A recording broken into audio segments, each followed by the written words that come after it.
Welcome back now to Around the World from the South China Morning Post. A new poll shows that more than half of Chinese people think their country could go to war with Japan in the future.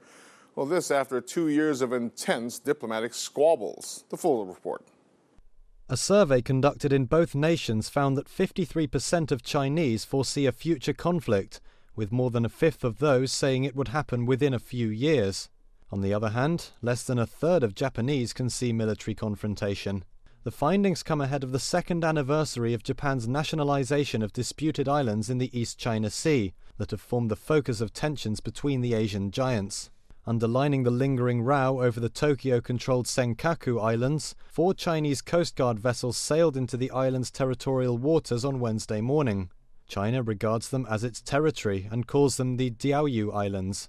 The survey was conducted by Japanese non-governmental organization Genron and the China Daily, a Chinese state-run newspaper, in July and August. In the annual opinion poll, which started in 2005, 93% of Japanese respondents said their impression of China was unfavorable, worsening from 90% last year and the highest level since the survey began.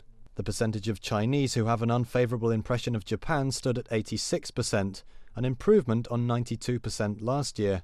Despite a huge trade relationship and their deeply interwoven economies, relations between Tokyo and Beijing have seen several periods of deterioration over recent decades.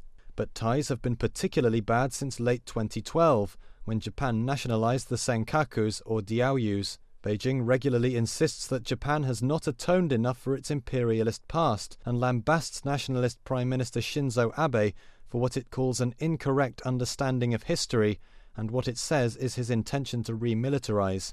For its part, Tokyo accuses Beijing of dwelling on the past for domestic political reasons, and says that in the 7 decades since the Second World War, it has apologized repeatedly and followed a pacifist path.